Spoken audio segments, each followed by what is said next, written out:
founded in 1760, actually in May 1st, and that's why they call it Maytown. Jacob Downer built his house to be a model home for others to come and see what it would be like after he had laid out approximately 1 block on each side of the square. And he used it for people to see what they could build in the area here. It was settled by Scots-Irish, German people from a lot of the European countries came over here. A lot of people stayed here because it was a nice area.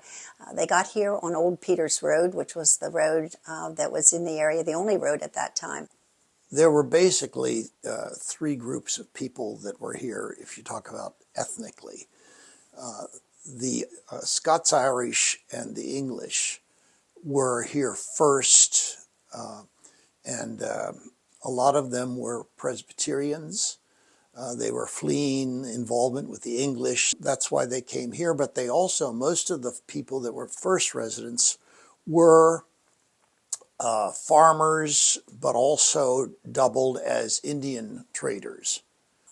Enoch Hastings lived in this house, and his wife, Sally Hastings, was quite a popular person in town because she did some writing, and she wrote a book called Grass Widow, and it's published and you can still purchase it today.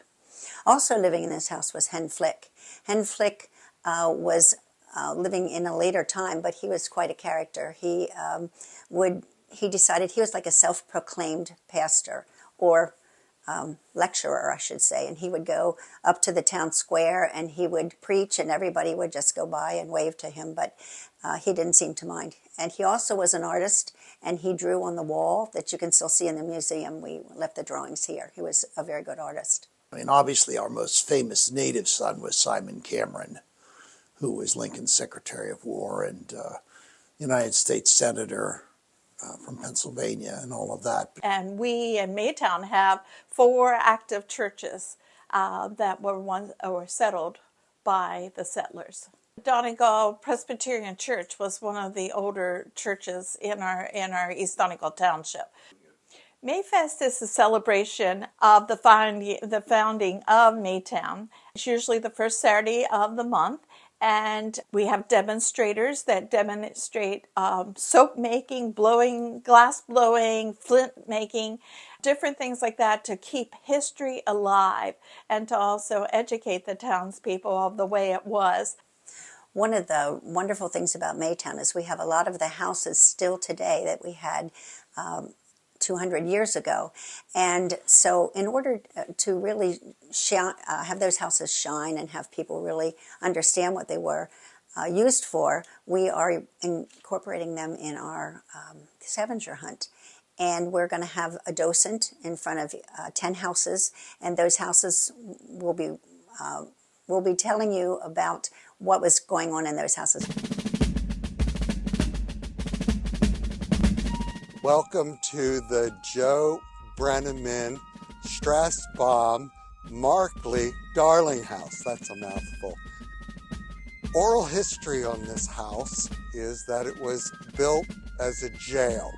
We do know that during the Revolution, they were looking for small towns in Pennsylvania who spoke German to place the Hessian captured soldiers. So as they were capturing these men, they had to place them somewhere. They wanted to keep them out of the big cities. The lore of this house, or the oral history, is that they would place them here, that this house was a jail.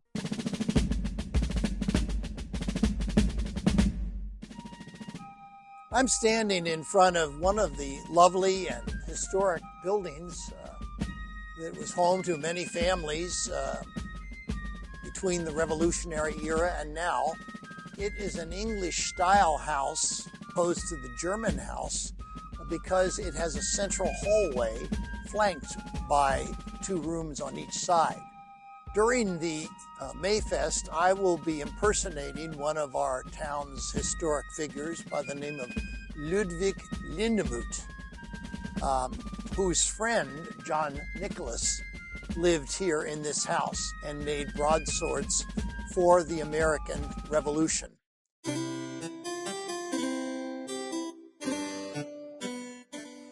Hi, my name is Bridie Hanold, and I'm sitting in front of my home, which dates back to the mid-1700s.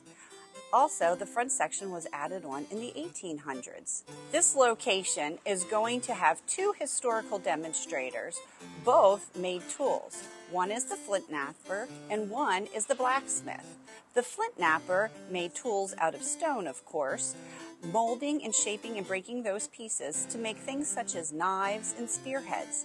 The blacksmith, on the other hand, used metal. He heated the metal in something called a forge and then used a hammer and anvil to bend and shape it. Maytown Historical Society was founded to educate and to preserve history for Maytown. When we were first founded as a historical society, our first endeavor was to celebrate the 225th anniversary of the founding. Our Maytown Historical Society is a wonderful, wonderful organization, but it's very tiny as far as the people who help. We have a core group that does a lot of work, but I know that there's a lot of people that would like to help, and we need help with everything. We need help with weeding. We need help with funds to keep our museum running. We have a new archive building that we need funds to furnish that. We need your help. If you're a carpenter and can help, that's wonderful. Anything, any little thing that you think is little and you could do, we would appreciate it.